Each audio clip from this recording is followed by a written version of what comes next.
Buenos días a todos. Bienvenidos a este evento y gracias por acompañarnos en la mañana del día de hoy.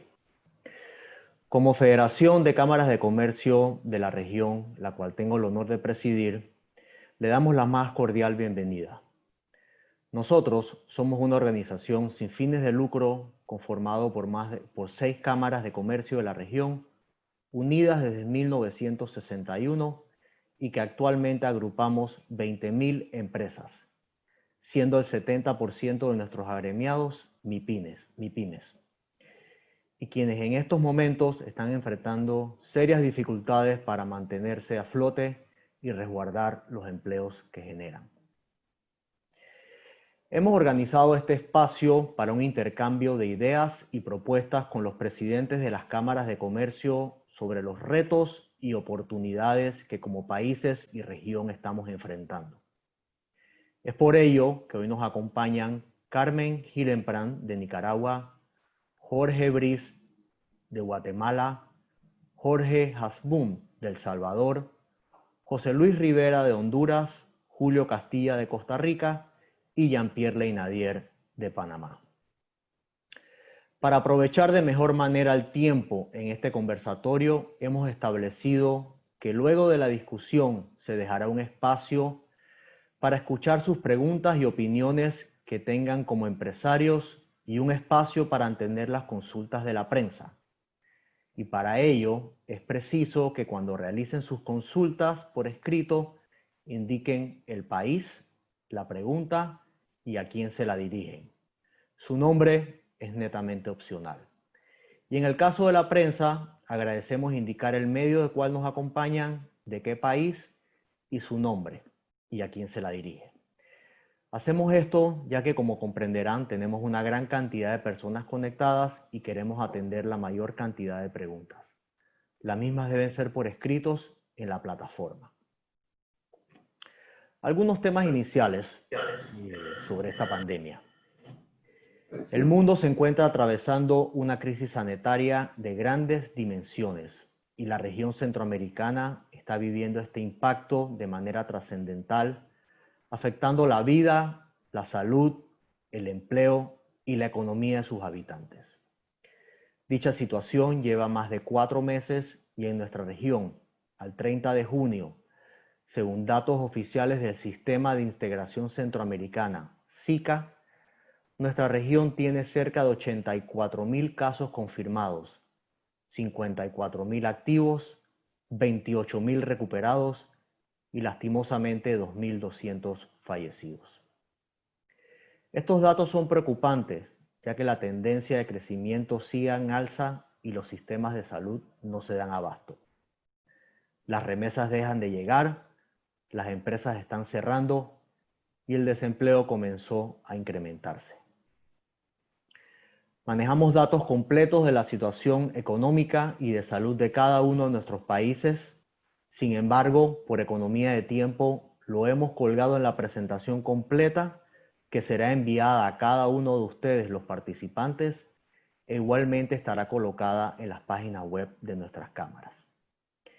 Igualmente le informo que durante los meses de abril y marzo llevamos a cabo encuestas dentro de nuestros agremiados de Centroamérica.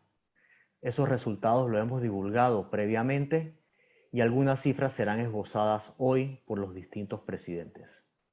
Actualmente estamos trabajando en una tercera medición, el cual agradecemos responder en el momento que reciban las preguntas. Tomando en cuenta lo planteado, me gustaría, si les parece, realizar la discusión en 4 grandes ejes temáticos. 1. Democracia y el manejo de la crisis. 2. Los principales impactos. 3. Reapertura. Y un último que quisiera denominar el futuro para Centroamérica. Desde que iniciamos la divulgación de este webinar hace una semana, hemos recibido algunas preguntas iniciales y con ellas vamos a iniciar este primer eje temático denominado democracia.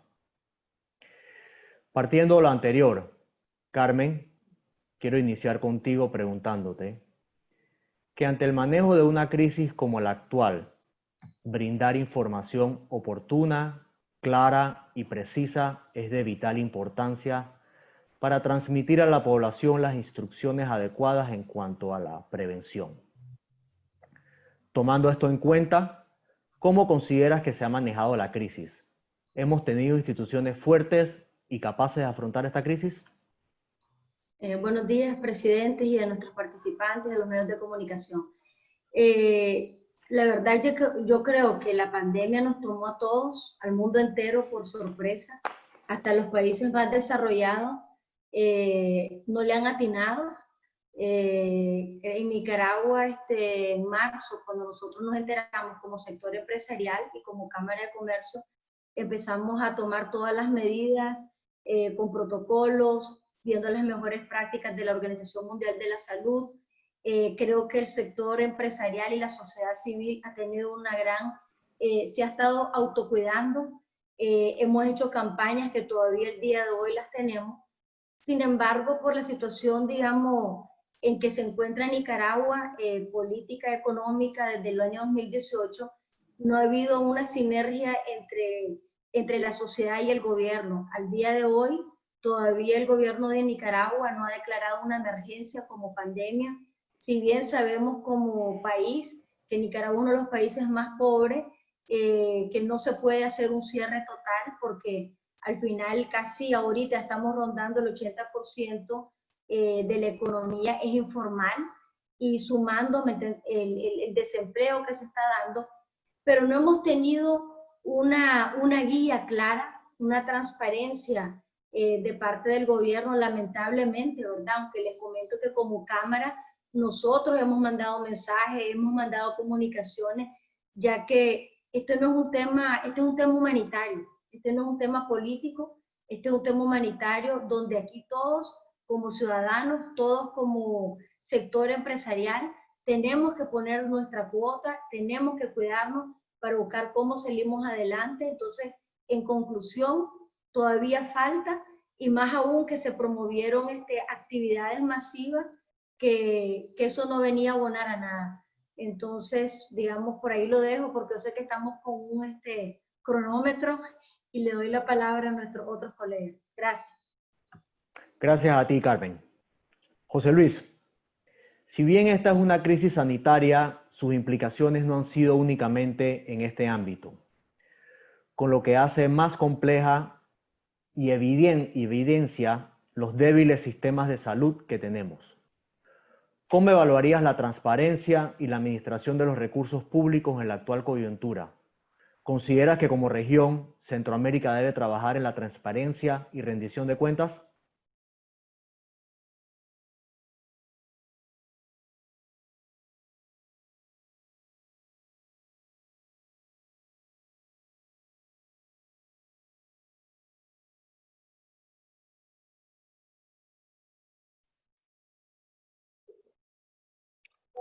José Luis, estás en mute.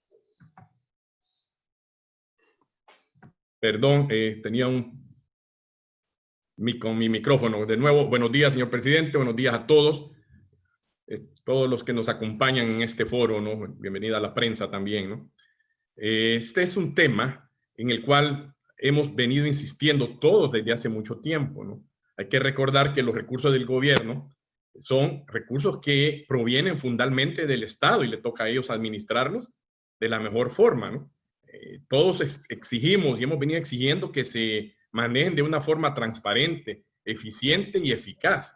En el caso de Honduras estamos viendo con muchísima preocupación muchas denuncias sobre el mal uso de algunos recursos, especialmente los asignados en esta pandemia para la compra de insumos médicos. Entre otros recursos, tenemos ahorita un proceso de investigación sobre la compra de unos hospitales móviles cuya inversión casi se llevó la mitad de los fondos originalmente asignados por el gobierno para combatir la pandemia. A este momento no tenemos ni hospitales ni tenemos dinero. Esto es terrible en estos momentos trágicos. Creemos que la rendición de cuentas y la transparencia deben ser la norma, no debe ser una opción en este sentido, ¿no? Los servidores públicos, los empresarios, todos debemos cumplir esa norma y convertirnos en veedores sociales para reforzar no solo la transparencia en esta administración de los recursos públicos, sino darle castigo a los que en su momento han cometido ilícitos de dolo y por mala administración, ¿no? No tenemos tiempo para poder seguir en estos malos manejos, ¿no?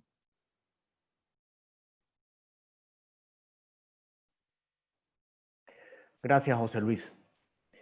Me gustaría iniciar adicionalmente con los principales impactos económicos. Aquí me gustaría escuchar a Jean-Pierre Leinadier y Jorge Hasbún. Comencemos con Jean-Pierre. Como lo hemos mencionado anteriormente, la crisis sanitaria ha traído impactos en otras áreas como economía y empleo, entre otras. Si hablamos del impacto económico, ¿cuáles consideras han sido los sectores más afectados en Panamá y cómo esto impacta en la región?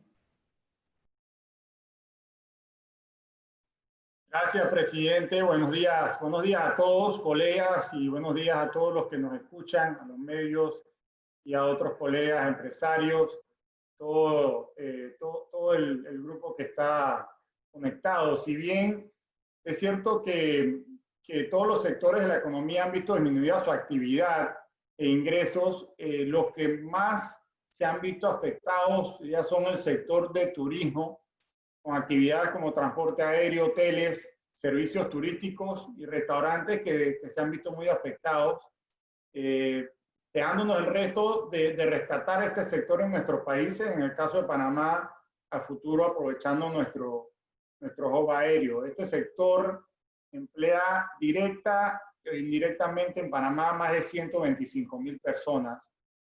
Y como comprenderán, se ha visto una caída de más del 90% en la actividad de nuestro aeropuerto de Tocumen en mayo y junio. Es un impacto muy, muy importante.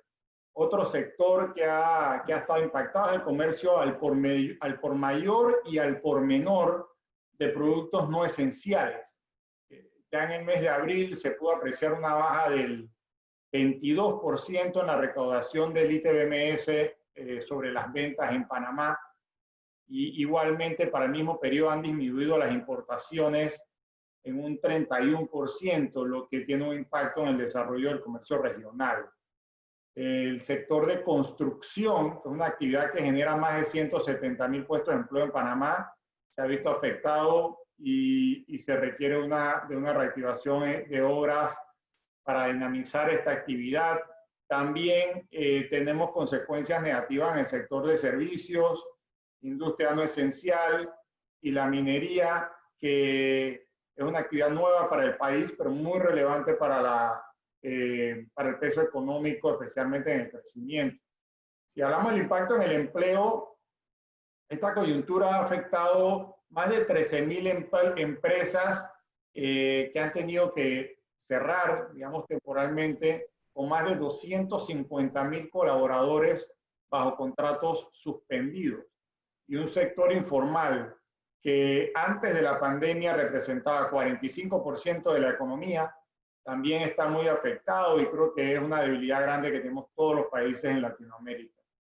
Por lo que la coyuntura genera un impacto negativo en la tasa de desempleo, que en el corto plazo estimamos que va a estar entre el 15 y 20%. En eso creo que puedo resumir bastante cuáles son los sectores que más han estado afectados en la economía panameña. Gracias. Jorge, ¿qué nos puedes comentar sobre los sectores más afectados en El Salvador? Buenos días, Raúl. Buenos días a todos, todos los asistentes virtuales. Gracias por participar. Creo que es un buen foro para poder ver cómo está la situación en los diferentes países de nuestra región. En El Salvador, similar a lo que ha pasado en otros países, la crisis sanitaria se convirtió en una crisis económica y se está poco a poco convirtiendo en una crisis también humanitaria, ¿verdad? Con los niveles de pobreza que tenemos en nuestros países, ya el desempleo lleva al hambre, el hambre lleva a la desesperación, y esto lleva a mayores y crecientes problemas sanitarios y de salud. En El Salvador, como bien mencionó el presidente del Valle, hemos hecho encuestas regionales, y también nosotros como Cámara de Comercio e Industria de El Salvador hemos hecho encuestas nacionales, y nuestras encuestas denotan la crisis y la grave situación en la que está el sector productivo. De hecho, se han convertido las encuestas, tanto las de FECAMCO como las de la Cámara SAL, en un referente nacional para ir viendo, pues desgraciadamente, ir midiendo el gran deterioro económico que ha venido habiendo. En la última encuesta, para darles un número grueso, el 90% de las empresas no están operando normalmente. El 91% de las empresas no están operando normalmente. El 53% de las empresas están cerradas completamente y el 38% están con operación parcial. Es decir, solo el 9% han estado operando con normalidad en los últimos 90 días. Eso obviamente demuestra el gran impacto que tiene una cuarentena tan restrictiva. Nosotros como gremial siempre solicitamos dos cosas. Una cuarentena saludable, poniendo siempre la salud por delante, pero con balance, balanceando lo económico de lo sanitario. Eso no se logró. Y lo segundo que pedíamos era una apertura ordenada. No se logró tampoco porque fue tan restrictiva el cierre que desgraciadamente obligó a los sectores más pobres a salir sin control alguno. Adicionalmente a eso, nosotros hemos resumido en dos grandes datos lo que pasa día a día mientras se sigue cerrado, que es que se pierden 100 millones de dólares en la economía cada día y se pierden o se afectan 10.000 empleos al día. Entonces es un tema muy delicado y es algo que nosotros creemos que tenemos que aprender a balancear. Y en la medida en la que sigamos con más medidas restrictivas, la situación va a ser peor. Gracias, presidente del Valle. Gracias, Jorge, y gracias, Jean-Pierre, por tu intervención. Ahora dirijo la pregunta a Julio Castilla y a Carmen. En muchos casos, Centroamérica es el primer mercado que experimentan las MIPYMES al momento de exportar sus productos. Somos nosotros mismos, como región, nuestro segundo socio comercial. En los últimos 2 años, la región ha mostrado una alta vulnerabilidad en el transporte y logística. ¿Cuál ha sido el impacto de las medidas tomadas por los países de la región en temas de transporte y qué opciones debería tener la región para movilizar la carga? Voy a empezar con Julio Castilla, de la Cámara de Costa Rica. Muy buenos días. Un saludo a todos los que están escuchándonos y a la prensa. A ver, en Costa Rica, nuestras exportaciones en Centroamérica son de 204 millones de dólares en el 2019. Ya lo que llevamos a la fecha, hemos tenido una afectación del 33%, o sea, 67 millones de dólares menos. El gobierno de Costa Rica, como saben, debido a contagios que había en Nicaragua y en Panamá, toma una medida unilateral basada en salud y impone unas normas de repente, de un día para otro, cuando veníamos trabajando con ellos en buscar soluciones para no impactar el tránsito de mercadería por las fronteras. Esto conllevó a cierres que en Costa Rica contabilizamos en más de 20 millones de dólares esas 2 semanas que estuvimos cerrados. Adicionalmente, vemos un comportamiento, por ejemplo, en mayo del 2019 a mayo del 2020 han caído un 114% el trasiego por fronteras. Ha aumentado el marítimo y ha aumentado el aéreo, que obviamente son más caros. Entonces, esto ha restado competitividad. Es un tema que estamos viendo en todo Centroamérica. Y en Costa Rica tenemos un proyecto que estamos buscando impulsar nuevamente, que es el famoso ferry que va de El Salvador a Costa Rica, a la costa pacífica, para evitar posibles nuevos cierres de la frontera que hemos tenido con Nicaragua, sobre todo. Realmente con Nicaragua tenemos el mayor porcentaje de exportaciones e importaciones, y también Panamá, que es otro importante socio comercial. Pero ahí es donde estamos presionando al gobierno. Ya hay iniciativas público-privadas para llevar adelante este proyecto, que es un transporte marítimo de corta distancia, para buscar ser más competitivos.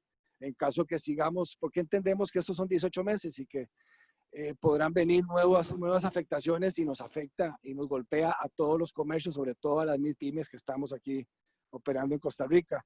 Ahí se han hablado de impactos que sí, la MIPYME ha tenido fuertes impactos y ahora tal vez más adelante por el tema de tiempo podemos comentar algunas de las propuestas que hemos tomado aquí en el sector privado con el gobierno para proteger empleo, que ha sido la misión número 1 de la Cámara de Comercio desde que inició esta pandemia. Muchas gracias. Gracias a ti, Julio. Carmen, ¿te gustaría añadir algo a esta pregunta? Sí, me gustaría tal vez comentar de que creo que sí es importante, ¿verdad?, que haya un proceso de pues, medidas que controlen por el tema de la pandemia. Para nosotros como país es importante que, y como lo dijo el presidente Castilla, de que somos parte de un SICA, somos parte de una integración que al final nuestros países a través de la historia, a través de los años no lo hemos podido lograr. Seríamos más competitivos si realmente, dejando a un lado temas políticos o temas unilaterales, podríamos lograr salir más adelante, o sea, salir económicamente airosos de esto, si pudiéramos tener una mejor comunicación, porque ya como comentó el presidente, fue una decisión unilateral que después el gobierno de Nicaragua tomó una postura radical y todos los otros países, y pasaron aquí, o sea, casi 1000 furgones varados, hubieron pérdidas cuantiosas, pues que ni voy a detallar pues, el pasado, pero como nosotros como federación, como FECANCO y como el músculo que tenemos, podemos también incidir ante nuestros ministros de Economía, ante el SICA, para que sea un órgano que sea beligerante, porque al final, para que realmente haya ese trasiego y haya un destrabe de la parte comercial, es importante la voluntad política, es importante la incidencia que nosotros como gremiales podamos hacer, porque al final generamos empleo, generamos, como dicen, comida para las personas, para nuestros colaboradores, para su familia. Entonces yo creo que el impacto va más allá, y si bien quizás pues con todo el respeto, es cierto, las medidas paliativas del puerto, aunque es más caro, lo más fácil es siempre la parte terrestre, pero ¿cómo podemos nosotros comprometernos e integrarnos, y más aún en esta coyuntura? O sea, buscar una integración real para el beneficio, y que estos temas siempre se vean en un foro regional, para evitar esto que al final nos causó costos económicos a todos nuestros países, a todos nuestros socios. Gracias. Gracias a ti, Carmen y Julio. Y aquí voy a seguir contigo, Carmen, para hablar un poco más a detalle del impacto en la MIPYME. Como hemos mencionado, el 80% de la región son MIPYMES. En nuestra medición de finales de abril, el 90% de las empresas encuestadas fueron MIPYMES, y ellas reportaron un 84% en su disminución de ventas. ¿Cuál consideras que ha sido el mayor impacto para ellas y cómo pudiesen recuperarse? ¿Incentivar cadenas regionales de valor? ¿Financiamiento? Me gustaría saber tu opinión.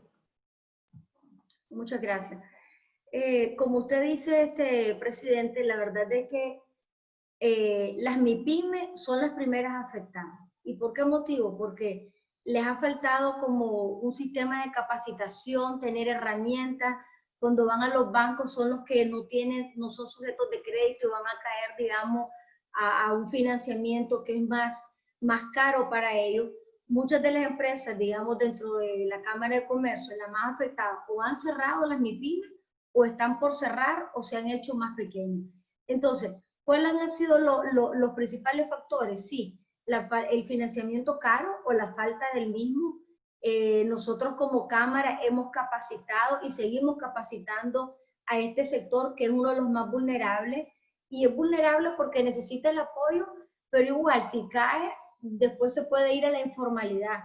Para poder crecer a nivel de la región, volvemos al mismo tema. Yo creo que deberíamos de tener medidas de fortalecimiento regional, de buscar, porque este sector es bien amplio y es bien grande en nuestros países. Nosotros en Nicaragua hemos tenido un modelo económico realmente que no ha funcionado, ha colapsado, porque al final, en vez de proteger y de desarrollar este sector, siempre hay mucho más beneficios para las empresas más grandes. Y las empresas más grandes tienen acceso no solamente a un financiamiento local, sino a financiamientos internacionales que son más flexibles, más baratos. Entonces, este sector se ha ido quedando reducido. Entonces, yo sí creo que deberíamos de buscar, inclusive invito, y yo creo que lo estamos haciendo como Federación de Cámara, presidente, como organismos multilaterales, como el Banco Mundial, de hacer algún proyecto regional y fortalecer y hacer también ferias virtuales, desarrollo de herramientas para que este sector, por ejemplo, ahorita en esta crisis, pudiera vender de una manera más barata inclusive, porque sabemos que hay plataformas, pero son más onerosas para este sector, de que puedan llevar sus productos a otros clientes, pero darle esa herramienta. Y yo creo que como sector, nosotros como cámaras de comercio, donde el 50% de nuestros socios son pequeñas pymes y mipymes, creo que tenemos un gran rol que cumplir, creo que lo estamos haciendo, que vamos por buen camino, pero creo que es ahí donde nosotros tenemos que fortalecer, porque en esta pandemia son los más afectados y aún en Nicaragua de la crisis del 2018. Gracias. Gracias a ti, Carmen. Ahora me gustaría escuchar a José Luis y a Jorge Briz. Voy a comenzar con José Luis de la Cámara de Comercio de Honduras. José Luis, las medidas tomadas por los países que llevaron por una parte al cierre de empresas y por otro a una moratoria en el pago de algunos impuestos han impactado en la baja recaudación de los estados. ¿Cómo consideras que podemos recuperarnos de esta situación? ¿Es necesaria una reforma fiscal en la región? ¿Y qué características considera debería de tener? Gracias, Raúl. Bueno, en Honduras la moratoria declarada en el pago de impuestos sobre la renta fue más proselitista que real y efectiva, ¿no? Para las grandes empresas no existió moratoria, el pago era el 30 de abril, se efectuó el 30 de abril. Aunque estas representan menos del 20% de las empresas y fuerza laboral en el país, contribuyen casi el 80% en la generación del PIB y casi directamente en la generación de impuestos. El gobierno no sufrió mucho en ese sentido, ¿no? Y el problema es que muchas de las pequeñas y medianas empresas giran alrededor de estas, ¿no? Con proveedores de bienes y servicios, ¿no? Para estas últimas, el pago se postergó 3 meses para el 30 de junio. Pero uno de los puntos es que este pago es el pago final, porque en Honduras se hacen pagos a cuenta que inician desde el año anterior. Este pago del 30 de abril postergado al 30 de junio solo representa un 25% del impuesto total que se debe pagar, ¿no? O sea que como ayuda no fue mayor cosa, ¿no? Una dilatoria tal vez en las grandes empresas pudo haberles ayudado para paliar un poco el flujo de caja que ha estado casi estacionario en el sentido en la parte de ingresos. Los egresos todavía continúan, muchas de estas empresas continuaron y continúan pagando sus planillas. Sí, ya tenemos cerca de 300,000 personas que han sido suspendidas porque muchas de las pequeñas, medianas, no han podido soportar. Ya casi estamos llegando a los 4 meses de suspensión, ¿no? Se ha surgido, como te digo, una tremenda baja, sí, en los impuestos sobre ventas por los cierres. No hay negocios que no sean de comida, gasolina o farmacia que estén trabajando, ¿no? Miren, los estados deben de entender que esta baja de impuestos provocada por la pandemia ha provocado también que no solo ellos, sino estas empresas estemos en estado de sobrevivencia, ¿no? Necesitamos hacer revisiones. Honduras es uno de los países que más impuestos paga. Necesitamos también revisar la forma de hacer los pagos. Esto es algo que esperamos pueda ser pensado en este momento, que es tan necesario. Y ahorita, para poder paliar, creo que van a tener que revisar el presupuesto y todos los rubros que no son esenciales, porque aún no sabemos cuándo vamos a salir de este problema, ¿no? Así que lo paso a ti, Raúl, y muchísimas gracias. Gracias, José Luis. Quiero recordar a los participantes que si quieren hacer sus preguntas pueden hacerlo en la plataforma. Al final de estas intervenciones tendremos un espacio para contestar las mismas a los distintos presidentes de las cámaras. Jorge Briz, de la Cámara de Guatemala, ¿qué nos puedes decir tú sobre la necesidad de una reforma o no fiscal? Muchas gracias, Raúl. Muy buenos días a todos. Realmente nuestros países han tenido problemas históricos en el tema de tributación. Hoy es el momento de hacer cambios estructurales en los temas fiscales. Una reforma fiscal estructural que efectivamente tenga principios fundamentales. Principios de simplicidad, principios de accesibilidad, de quitar toda discrecionalidad, de ampliar la base tributaria. No escapa a nadie, por ejemplo, en Guatemala, el 70% trabaja en la informalidad. Y eso es el reflejo y la muestra que tenemos sistemas fiscales que no se adaptan a nuestra realidad económica y social. Otras características que tiene que tener el sistema de tributación es simplicidad, tarifas bajas y competitivas a nivel mundial, que no solo lleven recursos al Estado, sino que fundamentalmente promuevan la inversión nacional e internacional y la generación de empleo. Este cambio es necesario y se tiene que hacer inmediatamente. No podemos seguir con sistemas complicados, altamente discrecionales, que promueven la corrupción. Necesitamos sistemas tan simples que logren incorporar un altísimo porcentaje de la economía informal a la economía formal. Con esa ampliación de la base tributaria, con tarifas sumamente bajas, seguramente el país y la región irían a un progreso inmediato. Gracias Jorge y José Luis. Ahora quisiera pasar a otro de los ejes, que es el tema de la reapertura. Desde el mes de marzo, en la región se tomaron una serie de medidas que llevaron al confinamiento de la población y al cierre de empresas. A la fecha tenemos alrededor de 4 meses en esta situación y hay países que han iniciado lentamente una reapertura. ¿Cuáles consideras que son los retos y oportunidades de esto? ¿Cómo poder trabajar sin enfermarse y evitar regresar al confinamiento? Me gustaría la opinión de Jorge Hasbún, de El Salvador. Muchas gracias. Sí, en efecto, el tema de un prolongado cierre, como mencionaba anteriormente, sin equilibrio, porque obviamente la salud es lo primero, pero si tú no tienes un equilibrio entre la salud y lo económico, en un confinamiento sanitario, generas problemas de salud, de desempleo y de miseria humana, tal vez hasta más grandes que el sanitario.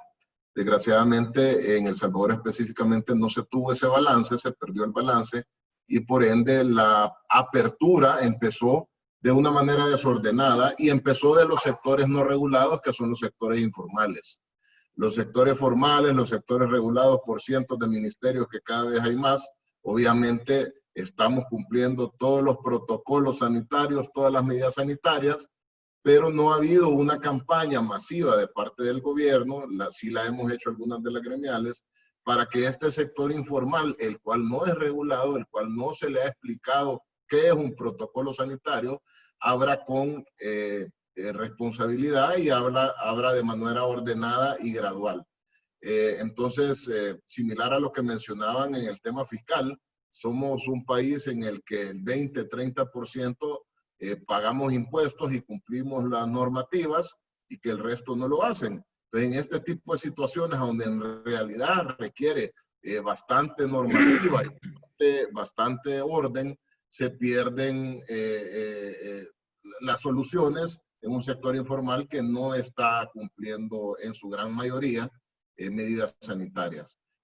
También han habido, como en todos los países, un estrés entre el Poder Ejecutivo y el Poder Legislativo no ha logrado consensos y eso también genera más desorden en la apertura.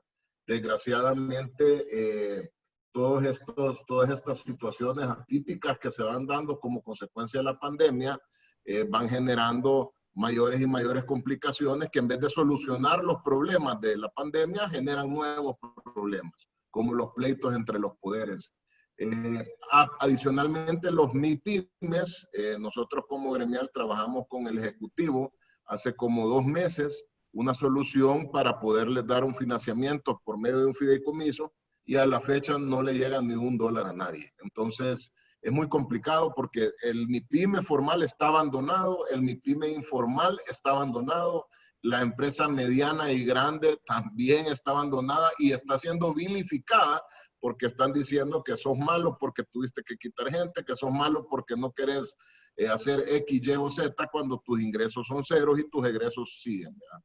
Entonces, es una situación compleja. Desgraciadamente no ha habido la madurez política para resolver los problemas y se han dedicado a generar más problemas. Entonces, nosotros como gremiales estamos tratando de resolver problemas, no de generar nuevos, y esa es la línea que tenemos que mantener.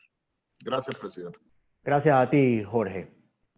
Ahora bien, el confinamiento trajo nuevos retos a las empresas, al igual que la reapertura.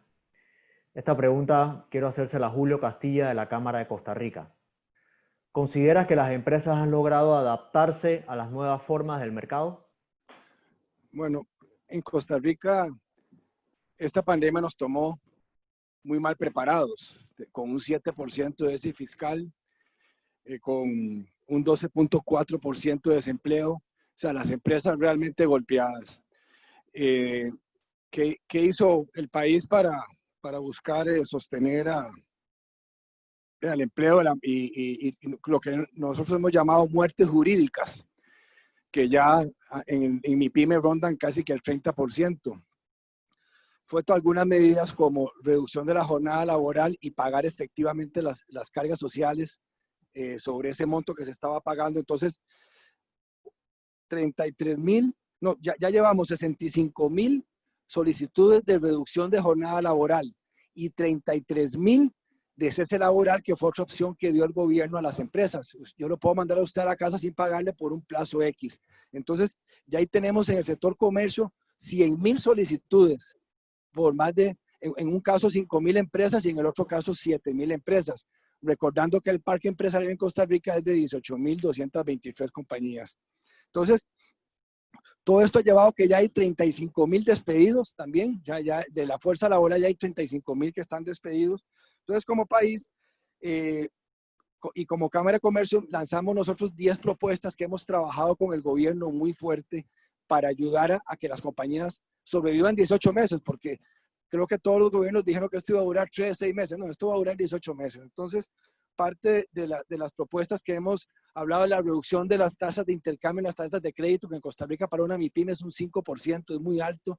Eso le golpea directamente el flujo de caja. Y también el tema de la retención, que cada vez que yo pago con una tarjeta de crédito me retienen renta y me tiende un 1.7 y ventas un 6%. O sea que si voy sumando casi que un 10 a 12% de mi flujo de caja, se queda retenido. Tenemos que oxigenarlas. Igualmente, aquí en la Cámara hemos tenido varios webinars para ayudar a las compañías en todo lo que tiene que ver con comercio electrónico, las que pueden. Y así hemos logrado, por medio de alianzas con empresas que se dedican a llevar, a transformar digitalmente estas empresas, hemos llevado a cabo varios webinars y ya varias se han convertido a esta nueva realidad que es el comercio electrónico. Pero bueno, es un reto. Y seguimos trabajando fuerte con el gobierno para que las medidas que anunciaron por 3 meses se sigan postergando para buscar que no haya más muertes jurídicas, que es lo que hemos estado, y sobre todo el desempleo que sigue creciendo en el país. Gracias, Julio. Ahora me dirijo a Jorge Briz de la Cámara de Guatemala. Jorge, en países como los nuestros que dependen de economías productivas y de alto consumo, ¿cómo se perciben los impactos de los cierres y las limitaciones de actividad ante la crisis sanitaria que estamos viviendo? Gracias, presidente. Hay fundamentos Sin trabajo es evidente que no hay salud y sin salud no hay trabajo. Tenemos que tener claro que esta crisis ha generado problemas económicos sin precedentes, enorme pobreza y miseria. Lo que ha faltado es evidente, es estrategia, disciplina y claridad para enfrentar la problemática. La apertura económica está demostrado que es fundamental y la apertura económica no riñe con la salud. En nuestro país, nuestros colaboradores están más seguros en las empresas porque hemos tomado todas las medidas necesarias para resguardar la salud. En la región necesitamos certeza, no improvisación, no medidas arbitrarias y discrecionales por parte de los gobiernos. Sin trabajo, más personas morirán por los efectos económicos de esta crisis. No es posible que por la ineficiencia de los gobiernos nos quiten los derechos fundamentales al trabajo, a podernos desarrollar, a poder progresar. Una encuesta reciente al día de ayer que hizo la Cámara de Comercio de Guatemala establece que el 86% de las empresas encuestadas consideran que al finalizar el año 2020 su economía estará gravemente afectada.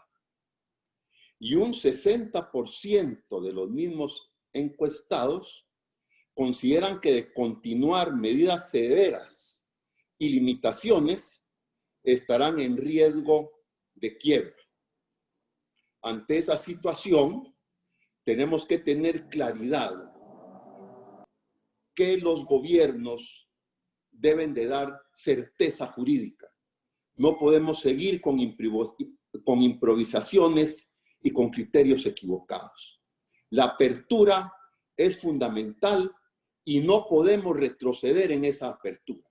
Y nuevamente, la apertura va de la mano con la salud. Gracias, Jorge. Jorge nos acaba de hablar sobre el impacto que generó los cierres y por ello la necesidad de una reapertura responsable. De nuestras propias mediciones hemos podido obtener datos interesantes. En la última encuesta, el 50% de las MIPYMES dijo que necesitará de 7 meses a más de un año para recuperar su nivel de facturación que tenía previo a la crisis. Le pregunto a Jorge Hasbún. Jorge, ¿qué factores consideras que son necesarios para que esta recuperación se logre y poder recobrar los empleos perdidos? ¿Cuál debe ser el rol del sector privado y de los gobiernos? Gracias. Muchas gracias, Raúl. Yo creo que lo primero que debemos reflexionar todos los empresarios, micro, pequeños, medianos y grandes, es que el nombre del juego ahorita se llama sobrevivir. Es decir, al final de esto, no cerrar es ganar. Suena duro, pero es como se está viendo la situación. Ahora, ¿qué necesitas para sobrevivir? Sangre. ¿Qué es la sangre en las empresas? Liquidez. Todas las medidas tienen que ir enfocadas a darle liquidez a las empresas, enfocando especialmente en las más vulnerables, que son las MIPYMES, y dejarle de quitar liquidez a las empresas. ¿A qué me refiero? Inyectarle a las empresas, darles liquidez con capital de trabajo, con líneas de crédito blandas. Muchas de ellas van a tener que tener garantía soberana o subsidio de parte del Estado para que sean condiciones que en realidad tengan posibilidades de ser pagadas. Es decir, primera medida, darle liquidez, inyéctale dinero. Y lo otro es, deja de quitarles liquidez. Difiéreles los impuestos, difiéreles los costos de cargas sociales, difiéreles los costos de tasas municipales, registros y otros. darles liquidez y deja de quitarles liquidez, porque esa es la sangre y eso es lo que puede permitir que muchas de esas empresas no quiebren. Y si no quiebran, ya ganó el país. Eso es lo que tenemos que buscar ahorita. Además, el gobierno debe de generar, en vez de antipatía, certeza jurídica, facilitación en el comercio, simplificación de trámites, programas de apoyo a emprendedores, no solo en dinero, sino que en capacitaciones, no endurecer medidas, sino que tener un poco de empatía y un poco de apoyo y no de represión a las MIPYMES. Y nosotros, por ejemplo, como gremiales y como empresas privadas, hemos venido desarrollando webinars a donde se explican los diferentes protocolos, las medidas sanitarias, se explican las nuevas tecnologías para comercio electrónico y demás. Yo creo que el resumen son dos palabras: empatía y responsabilidad. Tenemos que tener empatía entre privados, apoyarnos entre privados. El gobierno tiene que apoyar a los privados también. Los privados tenemos que apoyar al gobierno en lo que podamos.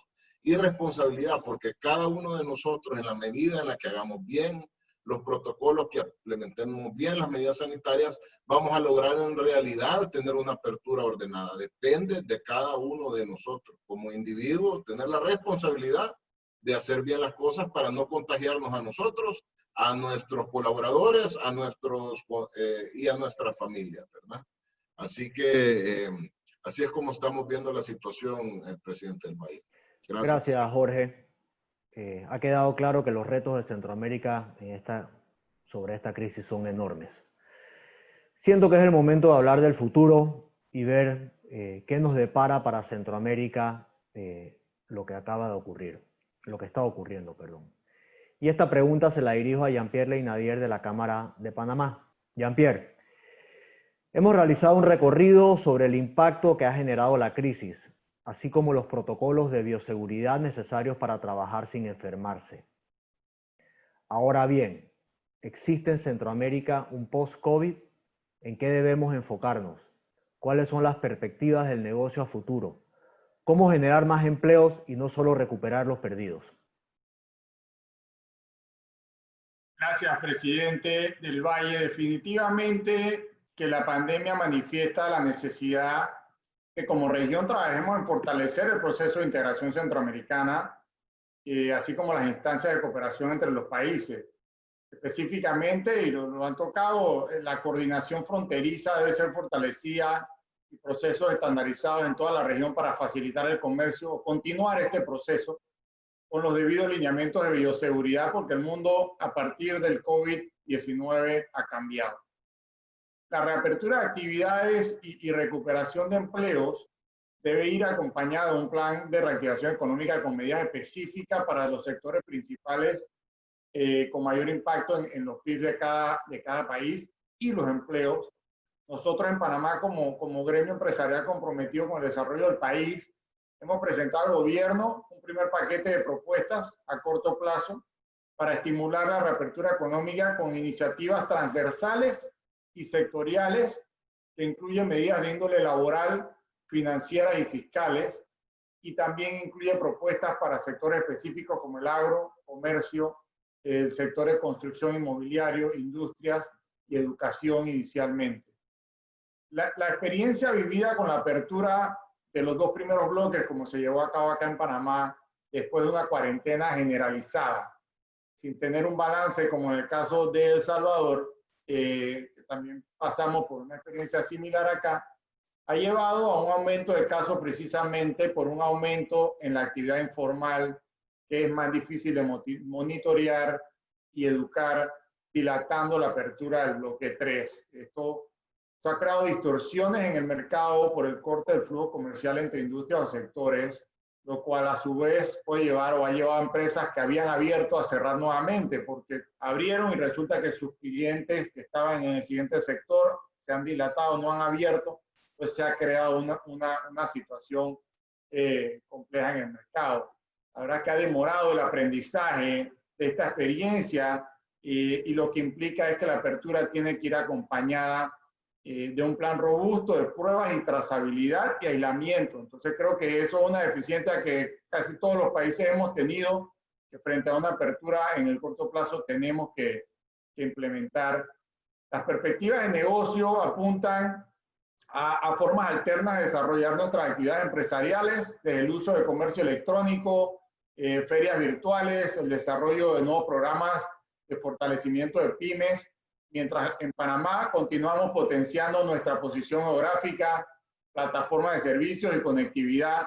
Claramente en toda la región hay oportunidades en el sector alimentario y en el sector de productos esenciales. Creo que es la gran aprendizaje o lo que nos deja esta pandemia, que nos regresa a lo básico, a la alimentación y a la salud.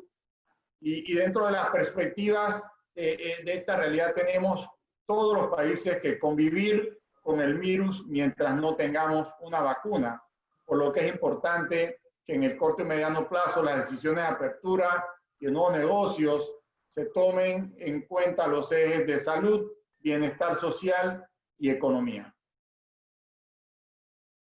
Gracias, presidente Leinadier. Definitivamente esta situación nos ha hecho experimentar otro tipo de formas de trabajo. Así que ahora quiero preguntarle a Carmen de la Cámara de Nicaragua. Carmen, como sabemos, la mayoría de las empresas han pasado estos meses cerradas. Algunas han buscado la forma de operar parcialmente y esto ha implicado el teletrabajo. ¿Cuáles consideras que han sido las ventajas y desventajas del mismo? Gracias. Bueno, en Nicaragua el caso es que cada empresa tomó su decisión de hacer, digamos, el trabajo de casa o teletrabajo para proteger a sus colaboradores, porque realmente como no ha habido un cierre total, es más por un tema de proteger al colaborador. Ha funcionado, yo creo que tiene sus ventajas, y la ventaja es de que te das cuenta que hay una flexibilidad de una forma que antes no se conocía. Yo creo que después de la pandemia el mundo va a cambiar en ese sentido, de que antes era como un tabú si trabajabas desde la casa, si eras eficiente o no eras eficiente. Yo creo que el reto está principalmente, bueno, acá en Nicaragua el teletrabajo al final pues es un software, te tienen que hacer un diagnóstico, pocas empresas lo tienen, te hacen un monitoreo de la efectividad y la eficiencia que puedas tener, igual hasta para los vendedores. Yo creo que es una oportunidad para hacerlo, ¿verdad? Y saber que se puede. ¿Cuáles son las desventajas o las oportunidades que todavía tenemos? Es de que hayan procesos claros de cómo el trabajador va a trabajar desde su casa o desde el teletrabajo, cómo realmente hace buen uso de los implementos que tiene de la empresa, cómo el manejo de la información, de los datos de la empresa.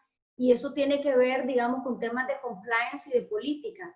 Cómo las políticas las empresas las tienen establecidas para proteger la información, para que sean responsables con su tiempo, que se conecten a cierta hora y se desconecten a otra hora. Entonces, son retos que aún tenemos, y las ventajas es que puedes tener colaboradores más felices. Porque, por ejemplo, puedes trabajar desde tu casa todos los viernes, o puedes trabajar... hay posiciones que pueden trabajar desde su casa siempre y que no necesariamente tienen que estar físicamente en empresa. A veces hay gente que puede llegar a un lugar a calentar el asiento y no necesariamente están siendo eficientes. Entonces, todo esto te viene como abrir la mente que sí se puede, que sí es eficiente, hasta puede aminorar los costos para la empresa, pero tiene que haber un protocolo claro de las obligaciones y responsabilidades del colaborador como del empresario. Y este camino va a seguir y creo que es interesante y vino para quedarse. Gracias. Gracias a ti, Carmen. La siguiente pregunta es para Jorge Briz, de la Cámara de Guatemala. Jorge, como empresario sabemos perfectamente que un ambiente estable, con reglas claras y seguridad jurídica son condiciones indispensables y necesarias para la inversión. ¿Qué aspectos se deben mejorar para lograr esto? Gracias, presidente. Desafortunadamente, en la mayoría de gobiernos en la región, ni siquiera tenemos certeza con cada gobierno. Cada vez que vienen las elecciones y cambia el presidente, cambia el gobierno, las reglas cambian también. Desafortunadamente, no tenemos visión de corto, mediano y largo plazo. Reitero también que no tenemos estrategias definidas y una disciplina clara de hacia dónde vamos. Requerimos nuevamente, insisto, una reforma fiscal integral con los principios que ya enuncié. Eficiencia y transparencia en el gasto público, combate a la corrupción, seguridad jurídica y seguridad personal, que efectivamente tengamos países seguros, con inversión, con crecimiento económico, con combate a la miseria y a la pobreza. Inversión en infraestructura para poder ser competitivos a nivel mundial. Garantía a la inversión. No necesitamos gobiernos arbitrarios e improvisados que imponen medidas caprichosas a los ciudadanos. Nuevamente, como usted bien lo dice, señor presidente, certeza, reglas claras, estables y permanentes. Igualdad ante la ley. Tenemos una región que es maravillosa, que tiene grandes oportunidades y no las hemos aprovechado. Desafortunadamente, grandes niveles y porcentajes de personas que viven en la miseria y la pobreza. Y no hemos aprovechado realmente todas las bendiciones que tiene la región.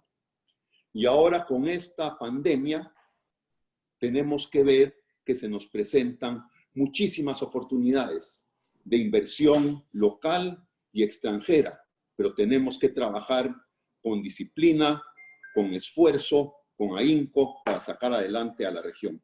Gracias, presidente. Gracias a ti, Jorge. Ya nos queda poco tiempo para este segmento. Tengo una última pregunta para José Luis, el presidente de la Cámara de Honduras, y luego pasaremos a las preguntas que hemos estado recibiendo durante este webinar. José Luis, la crisis ha dejado claramente establecido la debilidad de nuestros sistemas de salud, igualmente una gran brecha tecnológica existente. ¿Qué opinas tú a nivel público? ¿Debemos avanzar hacia un gobierno digital o a nivel privado? ¿Cuáles son los retos que tenemos que enfrentar las empresas, especialmente las MIPYMES, para el comercio electrónico? Gracias, señor presidente. Bueno, como se ha venido mencionando, en esta crisis nos hemos dado cuenta de la importancia de las telecomunicaciones y el Internet a nuestra ahora nueva forma de vida, ¿no? Y en todos los aspectos, sociales, médicos, gubernamentales, ¿no? En relación al gobierno digital, ya no solo es una necesidad, ¿no? También ya se está volviendo una obligación, pero no solo debe limitarse a escanear y digitalizar lo que ya está, ¿no? Se deben revisar y definir nuevas políticas, revisar procesos, simplificar y eliminar los trámites que no son indispensables. Esto eliminará la discrecionalidad, que en muchos funcionarios sabemos que es el origen de la corrupción, ¿no? Sobre gobiernos electrónicos ya tenemos muchos ejemplos y muy buenos ejemplos, ¿no? Estonia es uno de ellos. En este periodo, creo que las MIPYMES han avanzado en sus sistemas digitales lo que les hubiera tomado 5 años en épocas normales, ¿no? Debemos procurar que ellos tengan acceso no solo a promover en plataformas digitales sus productos y servicios, también acceso a la banca electrónica, a botones y pasarelas de pago. Todo esto que sea accesible y a precios competitivos, ¿no? Debemos tener la capacidad de aumentar y garantizar la confianza en nuestros clientes, generar experiencias agradables de compra, ofrecer modalidades en los diferentes canales de comercialización, ¿no? En nuestro país, y creo en el resto de los países del área, uno de los grandes obstáculos y retos a superar es la limitada cobertura que todos tenemos en banda ancha, así como los precios de acceso a esta, ¿no? En Honduras solo tenemos 2 operadores móviles, los cuales ofrecen servicios de internet fijo, así como también algunas otras compañías de cable, ¿no? Pero comparando velocidades ofrecidas, precios que tienen estas velocidades, en Honduras casi se paga el doble del resto de los países de Centroamérica, ¿no? Y aquí todavía no se mira y no se tiene a la vista tener un tercer operador. El estatal, Hondutel, que tiene todas las licencias y tenía todas las prerrogativas, está casi quebrada y tampoco veo un plan para recuperarla, y menos en estos tiempos, ¿no? Actualmente se está trabajando con el gobierno, tenemos una mesa digital en lo que estamos llamando el Plan Nacional de Banda Ancha, ¿no? Con el que esperamos se pueda considerar una apertura en el mercado para nuevos proveedores de servicio, poder permear al resto de la población con internet de banda ancha y poder ampliar esa base que tenga acceso para esta nueva tendencia que espero les permita a personas y nuevas empresas desarrollar todas sus ideas. Gracias, señor presidente. Gracias a ti, José Luis. Tengo algunas preguntas. Inicio con una dirigida al presidente Leinadier de la Cámara de Panamá. El impacto del sector informal en sus países, ¿cómo considera que debemos trabajar mancomunadamente con los gobiernos para poderlos atender de una forma acertada? Gracias, presidente. Creo que lo tocamos y es una gran debilidad de los países latinoamericanos. Y precisamente nos agarra y nos golpea duro en esta pandemia, porque es un sector muy importante, representa una actividad muy importante dentro de todas las economías. Sin embargo, es un sector que por un lado no aporta en la parte fiscal. Por otro lado, es muy difícil de monitorear su comportamiento, inclusive sus estadísticas, cuántos son. Yo creo que junto con los gobiernos, por un lado, en el corto plazo tenemos que buscar alternativas para apoyar a este sector. Y en ese sentido, en Panamá puntualmente se están haciendo esfuerzos con financiamiento para la micro y pequeña empresa para apoyar su reapertura, ya que representan un porcentaje importante de la empleomanía. Y lo otro es que hay que aprovechar para ver cómo dentro de este proceso de recuperación post pandemia vamos formalizando a estos sectores con algunos incentivos que se pueden establecer desde el punto de vista de gobierno, pero que vayan amarrados de la mano de que estos sectores se inscriban en las distintas estamentos y autoridades que los lleven a un nivel de formalización, ya sea con la Dirección General de Ingresos o con la Caja de Seguro Social, porque tampoco participan de esto. Creo que esos son temas, y yo creo que hay una coyuntura interesante en este momento que nos pueda permitir, a partir de la necesidad que va a haber en el sector informal, ver cómo logramos incorporarlos a la formalidad de los sistemas. Gracias, presidente. Tengo una pregunta dirigida para la Cámara de Guatemala. Jorge, tú mencionaste que tarifas bajas y procesos simples son claves. ¿Cómo consideras que se debe lograr una reforma fiscal orientada en esta línea cuando las autoridades solo piensan en subir los impuestos? Gracias, presidente. Mientras más altos son los impuestos, menor es la tributación. Mientras más altos son los impuestos, menor es la base tributaria. Una prueba de ello es lo que acontece en mi país, en Guatemala. 70% o más operando en la economía informal. Y operar en la economía informal no significa que son pequeñas empresas. También grandes empresas agrícolas, industriales, comerciales, financieras operan en la economía informal.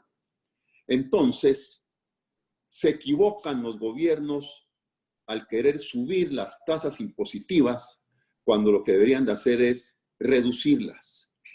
Tarifas tan bajas que promovieran, nuevamente reitero, inversión, empleo, tarifas sumamente competitivas a nivel mundial.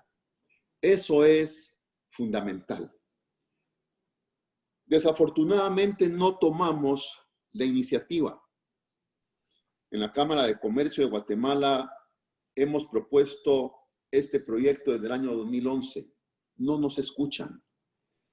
Pareciera ser que subir impuestos, volver menos accesibles los sistemas, es la receta. Y en la región está demostrado que si no hacemos reformas estructurales en el tema impositivo, vamos a seguir fracasando en el futuro. Gracias, Jorge. Tengo una pregunta bastante reciente de acontecimientos que ocurrieron y siguen ocurriendo, y es para el presidente o los presidentes que quieran contestarla. Preguntan, ¿cómo evitar que vuelva a haber una situación de fronteras entre países que paralice el comercio regional? ¿Algún voluntario que quiera? Probablemente Costa Rica o Nicaragua, que fueron los más afectados, que quiera contestarla. Bueno, rápidamente.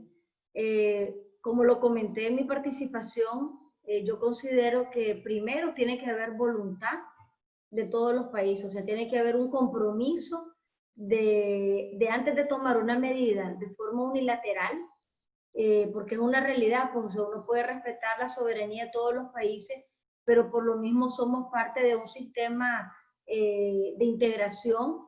Entonces, si uno participa ahí, esos temas hay que hablarlo en ese foro, porque es para hablar esos temas. Entonces, antes de tomar una medida unilateral, como tomó Costa Rica, pues con todo el respaldo, digamos, y de cómo está manejando muy bien la pandemia, pero tuvo muchas repercusiones por semana. Entonces, primero es realmente agilizar los procesos, hablar y dejarnos solamente, como decimos a Lonica, de politiquería, sino que pensar por el bienestar de la misma sociedad, porque esto tuvo un impacto no solamente en las empresas, porque al final esto ha encarecido también en los consumidores. Todos estos procesos encarecen todo para el consumidor final. Entonces yo creo que es voluntad política de realmente querer hacer las cosas y de que haya una facilidad entre los países. Gracias, Carmen. ¿Alguien más quiere apoyar algo, añadir algo referente al tema de las fronteras y el cierre de las mismas?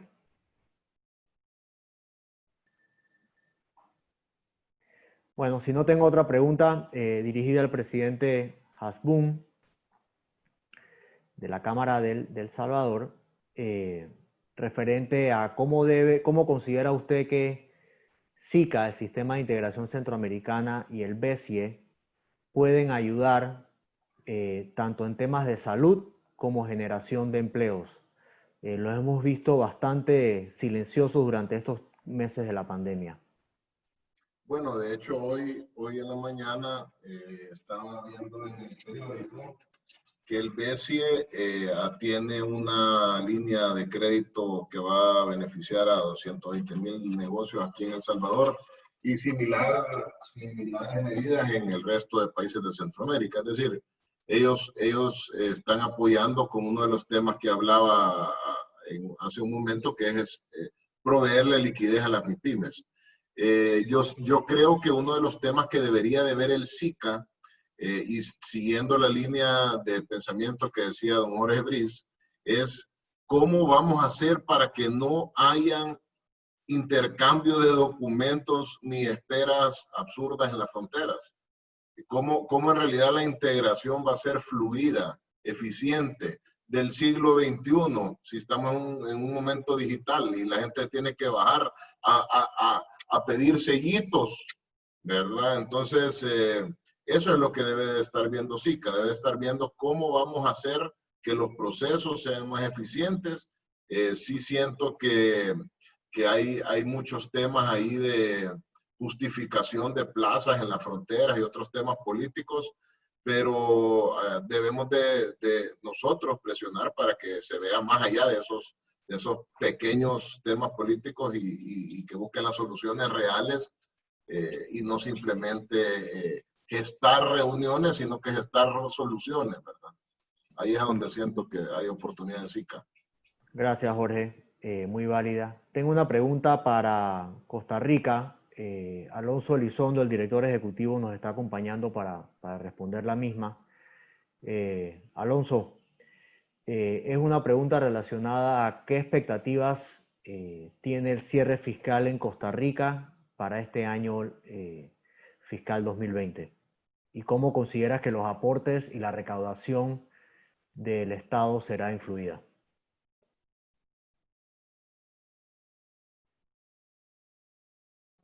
Presidente, parece que no está, yo vi que salió.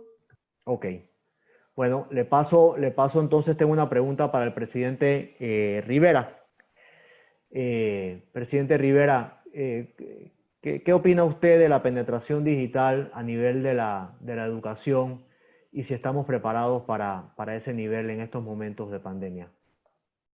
Mira, como mencioné hace un momento, la penetración y acceso de Internet casi está limitado a, digámosle, a clases altas, ¿no? Ahí esto nos va a crear durante esta pandemia una gran diferencia, ¿no? Los que se siguen educando en sus casas y toda aquella gran masa que asistía a escuelas públicas que van a tener un año perdido, ¿no?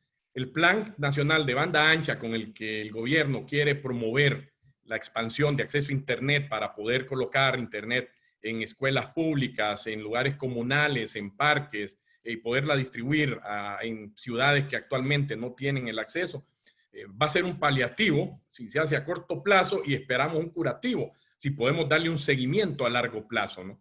Porque ahorita todavía no sabemos cuándo vamos a tener educación presencial.